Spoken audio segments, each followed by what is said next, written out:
Pay attention, okay? If you're a regular here on the channel, you already know this. But if you're new around here, I do not authorize you to use this code to try to break into anyone's Bitcoin wallet, all right? You do not have permission. It's practically an impossible task, because a regular wallet has 256 bits. This code and all the knowledge here on the channel should be used exclusively for puzzle wallets, which are a legal challenge. Whoever finds them has a legitimate right to the prize, right? Several people have already found them, several people have redeemed them. This money doesn't belong to anyone, it really belongs to whoever solves these challenges. So, use this knowledge for good. Hey, my hunters, check this out, I'm running BitCrack. This is the first time I'm running it without any optimization, I just fixed the compilation errors. It's running here on my RTX 3050. 166 mega keys, millions of keys per second, okay? Obviously, I'm running OBS, I'm recording the video, so that, yeah, it slows things down a bit. When I'm not running anything else, it goes even faster, but without any optimization, just running it straight on the GPU, I'm already getting almost 200 million keys per second. That's a billion keys every 5 seconds. I'm going to show you everything in this video today, how I got it to work. I'm going to play around with the parameters here and let's see what speed we can reach. The first thing to do is go to the official BitCrack repository, okay? Obviously, a disclaimer here, I don't know if this code is compromised. I believe and hope that it's not, okay? Given the number of people who have already used and audited this code. I haven't audited it myself, so there could be something fishy in there that I didn't catch. I hope not, okay, so here's that warning. If you really want to use it securely, make sure to check the code yourself or use it on a computer you don't mind compromising. Here's the repository with the code. You can compile it for both Linux and Windows. But anyone who's ever compiled knows that compiling on Windows is always a headache, so I decided to compile it on Linux. It has all the instructions right here. It's really easy, you just download the repository. If you don't know how to download the repository or if you don't know how to run Linux inside your Windows, check out the video I made on how to run KeyHunt. It's the same thing, okay? I also ran KeyHunt on Linux. I'm using the same Linux here to run this BitCrack. Compiling is really easy, guys. Once you clone the repository, you go into the repository folder and run one of these two commands here. If you have NVIDIA like I do, you'll run this one. If you have AMD OpenCL, you'll run this command here. It probably won't work on the first try, okay? Because there are a few little parameters you need to change inside the make file, you see? It has several architectures here, look. Here, the AI is suggesting a change for me, because I'm lazy, so I just pasted the error here in my Windsor, right, with the Claude model, and let it handle it, and it did it perfectly. After that, it told me, look, run make clean to clear out the previous make I did with the error, and then run make again. I ran make again and it worked, okay?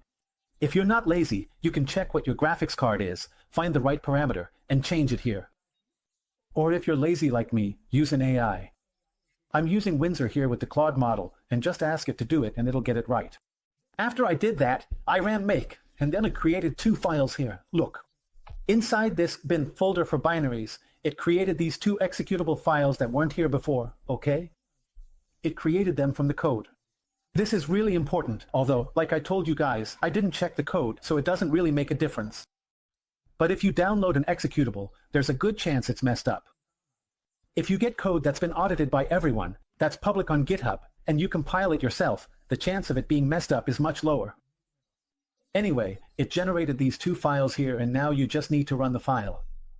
To run the file on Linux, you use // I had already run it, so here, look, //cubitcrack. This one, the parameter minus key space, is where you set the range, okay? I only entered the start because it doesn't matter, it's going to be the same anyway, but you can enter the start and end, and then you enter the address, okay? These are the parameters from the 71 that I showed you, running at almost 200 million keys per second. But like I always say here on the channel, right, before anything else, before running any code, let's test it to make sure we're not running it for nothing. I'm going to be a bit ambitious and run wallet 26, okay?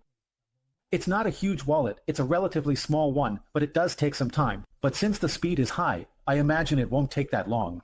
So let's go, let's grab the range here, which is, I'll just copy everything right away. Let's paste it here. I'm going to delete the address and paste it here in the key space. See, that's what I was telling you. You can set the start and end, just like I did here. And now let's get the address for wallet 26. Let's get it exactly right or else our experiment won't work. There's a space there. I'll delete that space after I paste it here. It didn't even paste the space. Great. So there you go. Look, key space, the exact range for wallet 26, the address for wallet 26, and now I'll let it run and see. It found it in 1 second. There wasn't even time to wait. Okay.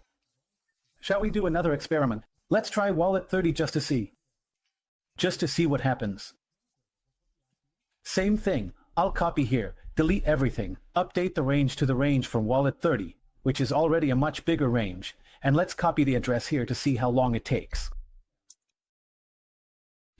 Obviously, the goal is to test, right? Test if it's working so we don't. Oh, that was quick. 200 million keys per second. It didn't stand a chance. Check if correct. It has stop and verify options. 3D9, 4C, 3D9, 4C, D64. All correct. It's important to do this, right? Because you don't want to burn out your GPU for nothing. So, awesome. We've already tested it. Now, you just need to look for one of the wallets that hasn't been solved yet, okay? These easy wallets that have already been solved are just for testing. But what we want is to find these wallets here, look, that have 7 bitcoins, 8 bitcoins. So, it's the same thing. You just copy the range, paste it there, and copy the address and paste it there. This is the first use without any optimization, okay? There are more optimizations we're going to try to do. But this one, wallet 71, it won't find it because it's going to take too long. It's a much bigger range. And I'm getting started with this, so to show you guys it running. Now let's start playing around with the parameters. Again, I'm going to ask my friend GPT for help. I'm going to paste here the parameters I want to play with from BitCrack, and I'll say to it, look, I have an RTX 3050. What are the best B and D parameters for me to use? Let's see what it says. Okay. It's going to calculate. This has to do with architecture. It has to do with a bunch of parameters that can optimize the speed I'm going to get. In a moment, we'll see what the speed is. We're going to test it empirically. It's their thinking, talking, blah, blah, blah, blah, blah. I want your answer, buddy. There it is. Look, B512, T246. So let's do this here so we can test it. I'm going to take the 71 that I ran and just add these parameters here. Look. I'll add them at the beginning. No, I don't think the order makes a difference. But anyway, I'll add B, T, and leave the rest as it was. And let's see what difference this will make in speed, okay? Before, it was running a little under 200 million per second. Now it's running at 220. I didn't notice that much of a difference, okay? I was expecting a much bigger difference, but it is faster. Let's be fair, it is faster. I'll just wait a bit for it to stabilize, to see if there's any variance. No, apparently not. Now I'm going to test it manually, okay? ChatGPT recommended B512, T246. Let's see what happens if I set B256. See if that makes any difference. No difference at all. I imagine it must have some default setting, okay? I couldn't find it here, but the default must be pretty close. That's why I couldn't really optimize it much with the parameters. Here it is. Look, it's all here. Found it. The default for threads is 256, which I was using, so it doesn't make any difference. And for blocks, the default is 32. So, I think what made a difference here for me was the number of blocks, because the threads didn't change anything, okay? Just so I can be at ease, so I can sleep peacefully on my little pillow, I'm going to run another test here. I'm going to set T to 512 just to see, okay? No, I don't have any expectations or hope. I just want to see if it makes any difference. Let's see now. Too many resources. Yeah, it gave an error. It didn't work. So, yeah, that's right. T really does have to be 246. B doesn't make much of a difference, but I managed to get 220 million keys per second. That's over 1 billion keys every 5 seconds. Awesome. Now I'm going to show you what I think is the most effective way to find this treasure. I'll start by going to Weblateria, okay, so it can generate an initial value for me. So I'm going to click here, play. Imagine if I win. That would be so funny. I'm going to stop, okay, because I just want this initial value here, alright? And what am I going to do? Instead of starting from 4,000, I'm going to start from this initial value, because like I told you, right, at the beginning everyone has already searched. I've always said that, and the last wallet was right at the beginning, but anyway, I think this way is more efficient.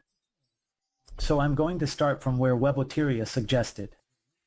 Weblateria is the slowest code of all. I forgot to change this back to 246. Weblateria is the slowest code I've ever made. This one is the fastest code I've used so far. So, we take the initial value from Weblateria and put it here to start, so we can start from a good point, you know, a random point. And it's running at 220 million keys per second. I imagine that when I'm not recording, it'll run even faster. And now my chances of finding those bitcoins are higher than ever, because the more speed, the more keys per second, the better your chances of finding them.